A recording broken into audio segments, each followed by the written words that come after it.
Custo de vida, emprego e desemprego, cesta básica, tarifas públicas, salário mínimo. Agora, na Brasil Atual, a análise do DIEESE. E nós vamos fazer contato agora com o supervisor do escritório do DIEESE em São Paulo, Vitor Pagani. Bom dia, Vitor.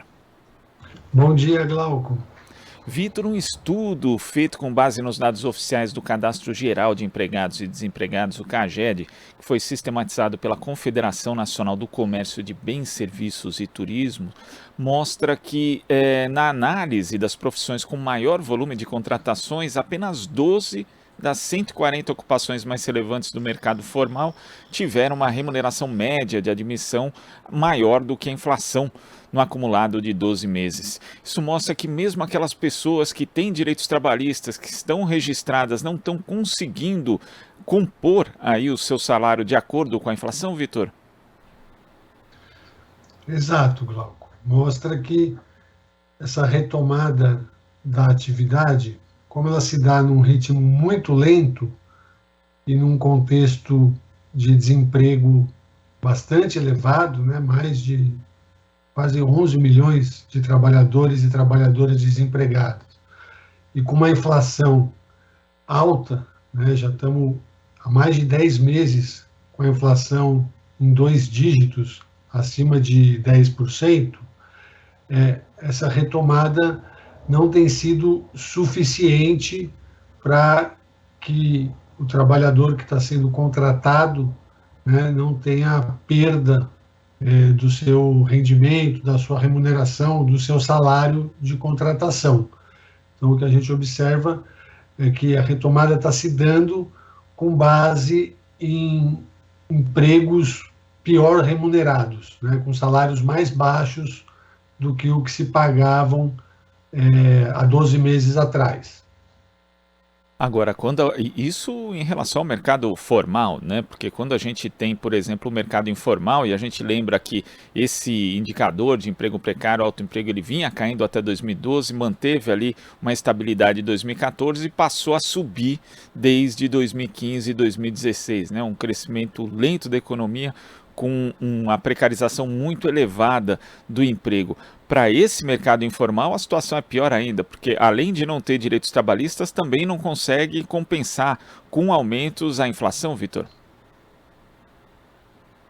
No mercado informal, essa perda de renda, ela é ainda mais acentuada, né? Os dados do CAGED e dessa pesquisa da CNC mostram uma perda média da ordem de 5,6%. Né? Quando a gente olha os dados da PNAD, que abrange o setor informal também, a gente tem uma perda ainda maior ali, acima de 7%, perto de 8%. Né? Então, a gente vê que esse cenário de inflação muito alta, né, ele é prejudicial para o rendimento dos trabalhadores, né? Então, nós temos aí crescimento da economia num ritmo muito lento, né, um crescimento muito pequeno, um desemprego num patamar muito elevado, a inflação alta, taxa de juros alta, o que também compromete as perspectivas futuras, né? Então, as projeções são de desaceleração das contratações nos próximos meses. É um cenário bastante complicado, né? Um cenário complicado e também deve ser complicado para um eventual novo governo, Vitor, porque, como você mesmo mencionou, a questão da política de juros, nós temos um presidente do Banco Central que vai ter mandato até dezembro de 2024, ou seja, num eventual mandato de um governo que não seja esse, também vai ter que ter aí uma composição da política monetária com a política fiscal para justamente tentar recuperar não só o emprego, mas o nível, a massa salarial que vem caindo no Brasil?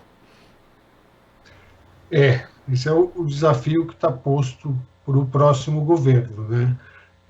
Porque muitas das medidas que estão sendo tomadas agora, nesse fim de governo, né, e muitas das medidas que têm um caráter explicitamente eleitoreiro, elas vão impactar para 2023. Né?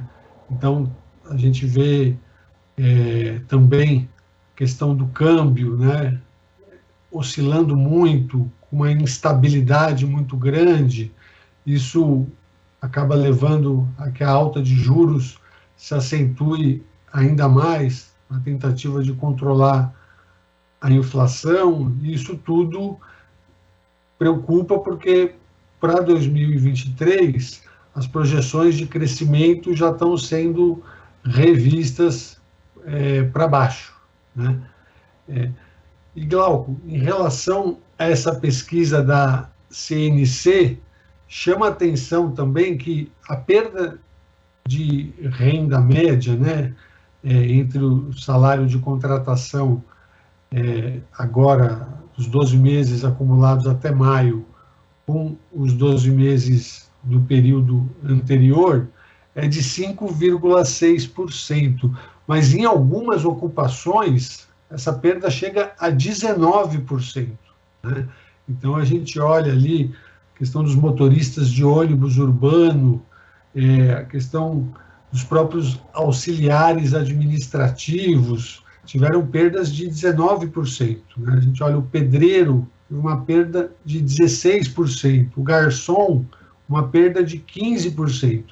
Então, a gente observa também que há uma acentuação da desigualdade, né, em relação a algumas ocupações que tiveram perdas acima da média, né, perdas maiores do que as demais.